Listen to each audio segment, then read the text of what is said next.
All right, everyone. It's your boy Ernest Dove, New York Mets Dove Report.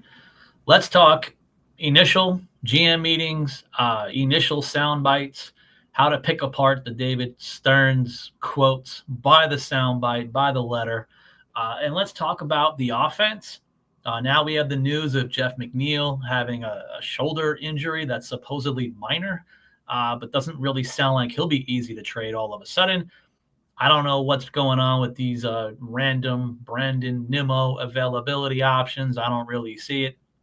I want to get into some of the other quotes, but let's talk about the offense. Are we going to be looking at the same offense when it's all said and done? Now, obviously, we're still sitting here in November. Nothing has happened yet, literally nothing. But is there some reading between the lines, or at least the early lines, before I'm proven wrong completely, and we all are? But what's going on with the Mets offense? Again, Jeff McNeil, maybe he's coming back simply because of having no more value coming off an injury. A guy like Luis Angel Acuna, I saw some of the sound bites and the quotes from David Stearns. Not really sure, to be honest, that Acuna might be coming back because he is out of options. Not really sure where they want to go that route. Ronnie Mauricio seems to have an option remaining, I believe. So why not keep him around, right? Now we're getting into the theme of keeping people around. If we're going to assume that Pete Alonso ends up eventually coming back home, homegrown guy, where are the open spots in the Mets lineup overall? Catcher, we have the catchers, Alvarez and Torrens under contract, basically two minimum wage guys. What's the point of moving on from either one? Leave it. First base, maybe back to Pete. Second base, we're getting into some question marks, perhaps, depending on Jeff McNeil's injury, what's going on. But again, he's still under contract. Who are you trading him for? You're not giving him away because he's injured. It's enough with the Cohen's rich stuff. You don't just give away hundreds of millions of dollars and trade it away for nothing just to get rid of guys. He was plenty valuable the entire season. His OPS every month of the season for Jeff McNeil was pretty much 800 every month until September, October, when we're now learning he was playing injured. It explains why he was doing so bad. If he comes back, or you can have a guy like Brett Baty move around again, second to third, depending on how serious you want to do with a guy like Mark Vientos. But interesting soundbite from David Stearns, obviously, admitting or publicly stating the obvious, but still saying it publicly that Mark Vientos is a bat first guy. Kind of interesting. But again, another guy, he's out of options. So Baty has to be on the team. Vientos has to be on the team as far as roster if they're not traded. Doesn't really sound like they want to get rid of either one. I would think Brett Baty is going to be a starting third baseman, but either way, second or third, got to figure it out. We know about the outfield. For now, I'm not listening to anything regarding Brandon Nimmo, who's he was homegrown, has a no trade clause. He has his lifetime contract. He doesn't have to leave if he doesn't want to. There's your guy. We all know Soto is Soto. Forget the rumors, or at least some of the early stuff.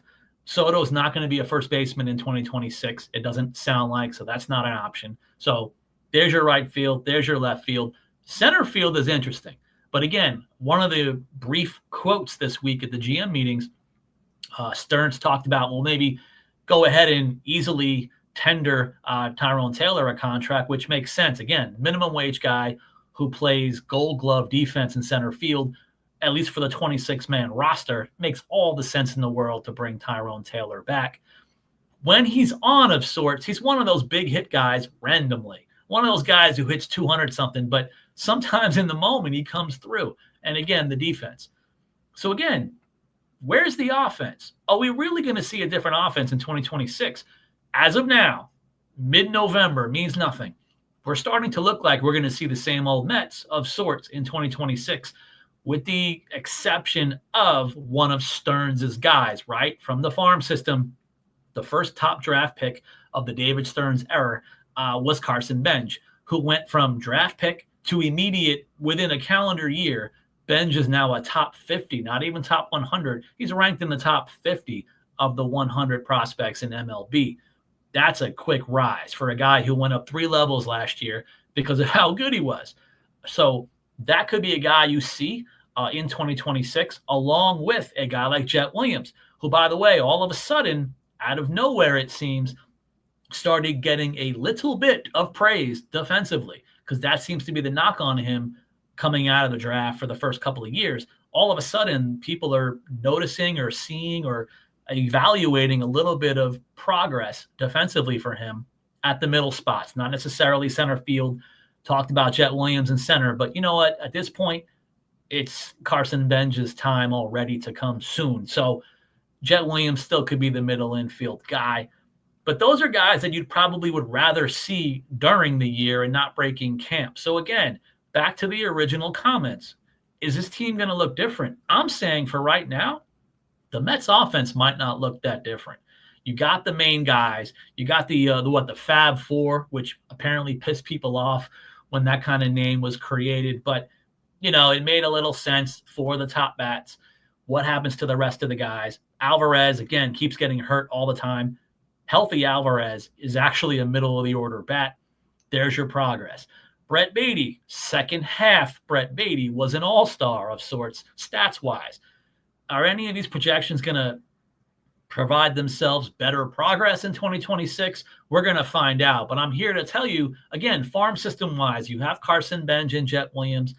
I'm not really seeing a lot of guys who can make a 2026 debut beyond them of sorts. I'm hearing about Ryan Clifford, who I still feel, again, he's only 22, and I know Jet Williams is young. Francisco Alvarez was young, but different trajectories on those guys. I think a guy like Ryan Clifford, who's been almost struggling of sorts year-round in minor leagues with the high K rate, with the low batting average. Even last year, ending the season in AAA, he basically hit under 220. So in AAA, getting his first taste up there. Doesn't seem like the guy is going to break camp all of a sudden and make the team. So this might be what we're going to have in 2026. I think it's going to be okay. The priority needs to be pitching. You know how I love all my guys. I would still think that even Jonah Tong should probably break camp back in AAA. He's got to work on the third and the fourth pitch. I could see that. I understand it. Brandon Sproat, showing a lot of progress. He was the senior sign. He could be ready for break camp, but I don't know. I think the Mets need to sign at least one, if not even two starting pitchers this winter, depending on what we're doing with Kodai Senga. Again, with the Nimmo stuff, I don't even think Kodai Senga is going to be traded, just like I don't think Nimmo is going to be traded. A lot of this stuff is going to be talk one way or another, but offensively, I think this is what we're looking at, whether it's going to piss everybody off or not. Who's going to be replaced in the entire 26-man or the entire 13-man roster of offense? Maybe Acuna eventually gets traded. That would be my guess. Again, he seems to be the main odd man out, especially since he's out of options, where Mauricio can just chill in AAA again. Who else is left? Marte? I guess we're going to replace Marte. I don't know if Benj is going to break camp with the team as a version of replacing Marte as far as the end of last season's 26-man or 13-man offense. There's not a lot of other juggling that's going to go on unless you break up the band. Baty, Vientos, Mauricio, Acuna. Are you getting rid of at least one? My guess, again, I'm saying it now, would be Acuna. Are you going to move a second guy?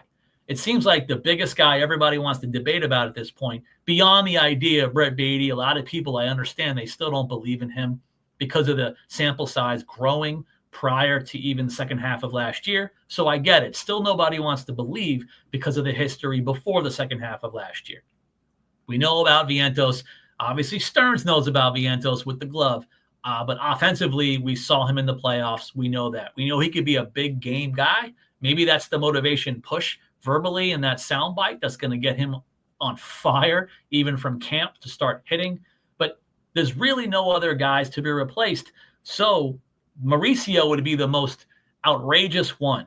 I know there's fans out there that think Mauricio is going to be an absolute Ellie De La Cruz type all-star. Then you have others that say he's never going to make it. I know now in this small sample size is coming off a lost season where they shoved him up. And because they mostly wanted to only platoon him from his left side, now you got a lot of fans who didn't follow Ronnie Mauricio religiously. All of a sudden, you can't hit as a righty. I mean, slow it down. Whatever was going on, they had certain things in the roster. Obviously, they had plenty of other things going on. That's where they pigeonholed him briefly while he was up before he sat for the rest of the year.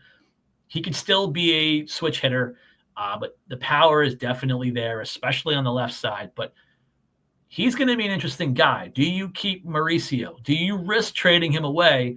And not that he becomes Elly De La Cruz, but does he become a version of a close to a star or a legit everyday player? Does he become a Ahmed Rosario, who, by the way, has had a 10-plus year career? Does he become an Ahmed Rosario with more power? Now, imagine that in his years now since the Mets. He's had a nice little career of sorts without power. Mauricio, what if he's him with power? And you've already seen he started looking really good with a glove. I was surprised how good Ronnie Mauricio was from third base. Big guy, strong guy. I always saw him as an average-ish defender overall. I was excited to see his version of progress defensively as much as anything, along with the power as a lefty. So I'm curious if they want to make that decision. But otherwise, again, who are we replacing? Siri, obviously. Marte, okay. But as far as the rest of the main guys, I'm telling you right now in this video, I don't think there's going to be a lot of changes. Surely I could be wrong. I still say the priority needs to be pitching one way or another. Even with my favorite prospects, I would have to think McLean is going to break camp in the rotation. But I can see both Tong and Sproat being the guys to come in later. And then you have the other guys now that are getting older of sorts. They're going to be ready for AA, AAA. You got the Zach Thorntons. You got Jack Wenninger. You even have a Santucci, by the way. Jonathan Santucci, we don't forget about him. Again, he's got a slow start. It seems quiet because he just got here of sorts. But the lefty who throws 95+, he can show up kind of fast once he gets rolling. But offensively, I think this is what we have. Now, I don't even know if the Mets even want to start trading away some of the prospect depth behind like Jet and Bench, because when you get into the groupings of, like I talked about it, you have Clifford, you have AJ Ewing, you have Jacob Reimer. And again, now I think Jacob Reimer, in my opinion, he's going to be a version of Mark Vientos 2.0. You take that how you want to take it. AJ Ewing could be more of a well-rounded player. I don't know if he comps and compares to a Carson Bench already, being a little bit younger than Bench. Could he be that guy? I think AJ Ewing could be a Nick Morabito, but with even a bit more of a hit tool. Although now there's going to be knocks on both Ewing and Morabito for lack of power. I don't know what it is from a couple of years ago in the very low minors. I just feel AJ Ewing can show more power soon enough. Hopefully I can pat myself on the back in 2026. I want to see if some of the power numbers, the home run numbers, the doubles, if they can go up a little bit for AJ Ewing, I'll be very happy. But that's what we got. Who else are we going to bring up? I've heard about the Bellinger stuff, but I think that's just more about, thinking outside the box, thinking about a year or a now going forward franchise without Pete Alonso. But if there is Pete Alonso, there's probably no Bellinger. There's going to be no Kyle Tucker. Like, we can't just sign everybody. Okay, we're not going to have a $500 million payroll because Cohen is rich. So that is my thoughts. You guys have to tell me, do you really think they're going to bring back most of the offense? Which, by the way, they were doing really well for a while, although I've even admitted online, when they fall asleep, the bats fall asleep together. I don't know what it is, but when they're clicking, you've seen a lot of the offense showing itself throughout the year. A lot more home runs in 2025 because you have guys like Nimmo hitting more home runs now. Jeff was trying to be more of a home run guy. So the home runs have been up. I think the home runs can stay as is. I think an actual healthy Francisco Alvarez is going to be a 25+ home run bat. If he can just play over 120-something games, that's what we're probably going to see from him. That's what he's projected to do. So the rest of the offense, I think we have what we have. Other than adding in a Bench, I almost consider Jet Williams a wild card at this point. He could be that future-ish replacement for McNeil, and the replacement already for Acuna is what I'm saying, swapping one out for the other younger guys-wise on the 40-man and 26-man to come. Those are the only changes I really see. You guys can comment. You let me know. Is the sky falling if most of the Mets' top-ish lineup players all return? Are you pissed, even without seeing how the winter goes pitching-wise? Does it matter to you? To me, I care about pitching. I believe in the offense. I do, especially if you add Bench. What can he be? Can Carson Bench, to me, I've been saying it, and now I've seen other people kind of model it a bit. I think Carson Bench can be a better version of Michael Conforto.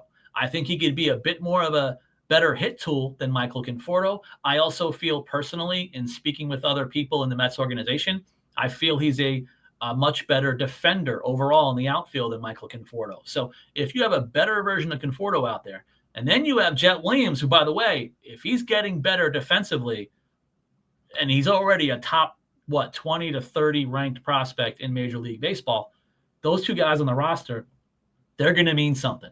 I hope this video meant something to you guys. Please continue to support the channel. I'm going to continue to do the best I can. I'm trying to get some more interviews on the way. I'm going to start, obviously, making my videos once some of the trade starts happening. Again, I already do feel like there's going to be trades. I'm already mentioning a couple of things like Acuna, but I think prospects are going to get traded. I'm going to talk about it. I'll see you guys next time. Please continue to support me and the channel.